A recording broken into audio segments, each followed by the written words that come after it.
Okay, so before tayo mag-dive in doon sa actual kilometer range netong installed battery, which is the Pony Energy 60 volts 50 Ah. So tignan muna natin yung application na kasama ng battery. So you can install yung Xiaoshang Electric. Ayan, available naman siya sa App Store and Google Play. Ayan, and then after that, pagka open mo ng application na to, just sign up using your email, then set your password. And then after that one, may mga permission lang, and then i-allow nyo lang yon. Since kasi merong Bluetooth management system to, yung battery. So ang mangyayari, yung application, basta malapit, or yung phone mo, rather, pag malapit siya sa battery, automatic ma-recognize niya or lalabas dito yung battery. So i-click nyo lang yung connect na yan. Okay. And then after that, automatic, actually lalabas na yung details ng battery. So mapapansin nyo dito, 92% state of charge. Meron na din siyang balancer tsaka protection. Itong protection na to is para ma-prevent sa overcharging. Na-test ko na to kagabi. So kapag full charge siya, mag-on yan. Ayan. Pag nag-on to, of course mag-i-stop yung charger. Mapapansin nyo naman na green na yung charger and then mag-i-stop yung fan niya. And then dito sa baba, makita nyo rin yung mga details. Ayan. More on average to. And then yung single voltage information per battery.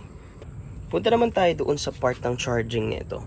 Kasi doon sa lead acid, ang pinaka-problem ko is actually in-estimate mo lang parang pag sinaksak mo and then mag-wait ka lang napakatagal, which is 8 hours to 10 hours kapag i-charge mo siya from low battery into 100% or parang mag-green lang siya. Ayun. With this one, ang mangyayari kapag for example sinaksak natin to, ayan, nakasaksak na yung charger. Saksak lang natin.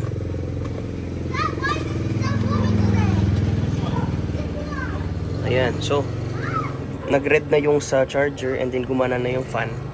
And then mapapansin nyo sa application, no, nakalagay yung estimated charge time niya.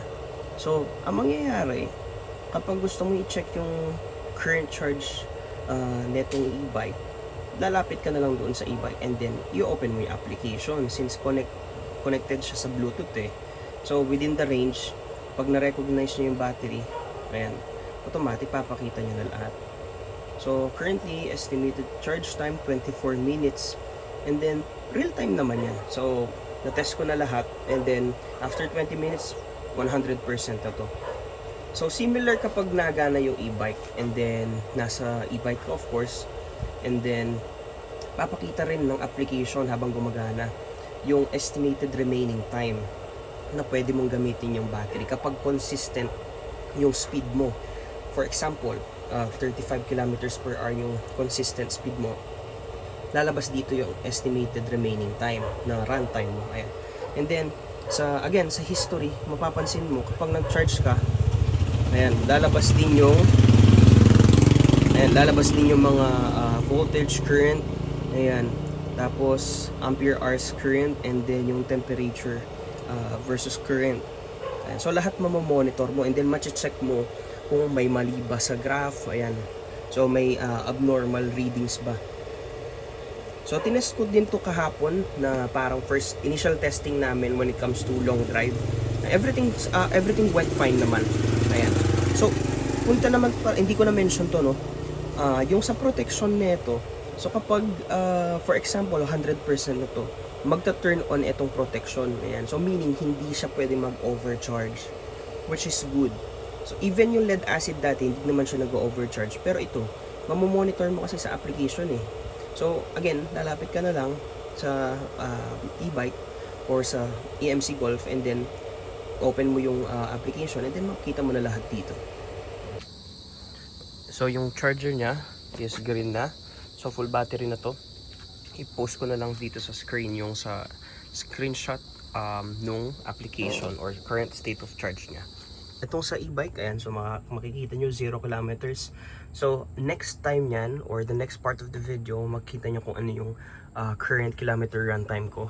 And then i-show ko rin yung state of charge niya para of course ma-estimate natin kung ilan yung konsumo niya per kilometer.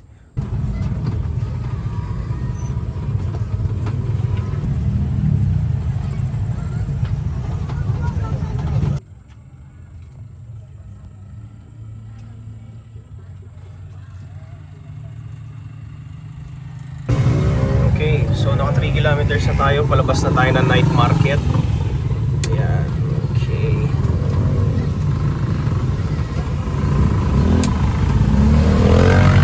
Ayan, highway na tayo.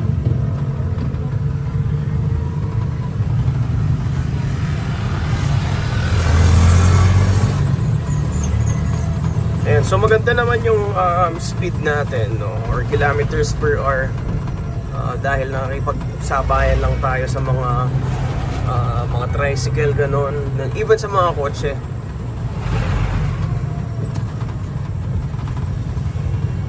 And so next stop natin yan is Jollibee sa Arayat. Ayan, so later on indicate ko also pagdating natin, no, yung state of charge niya and also yung kilometer consumption na ito. Yan, may mga e-bike din.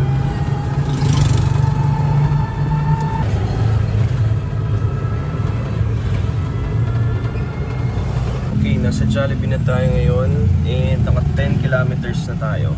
So i-post ko lang sa screen yung sa screenshot nung application kung ilan yung state of charge niya. Ayan. Ayan, so papalabas na tayo ng Jollibee. Ang next naman natin yan na location is sa Arenas. And then from there, mag-stop ako and then papakita ko sa inyo yung total kilometers and yung current state of charge. So nasa Arenas na tayo.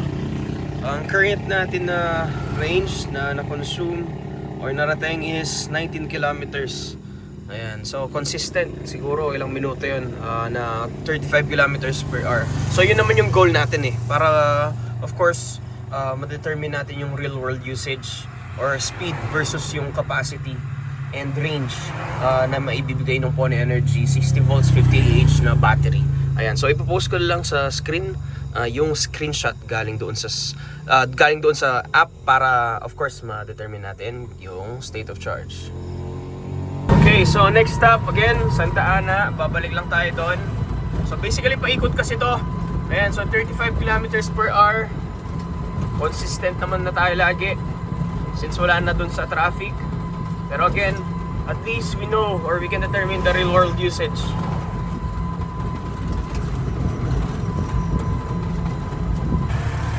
Right, ayan, naka 30 kilometers na tayo. So nag-stop muna ako.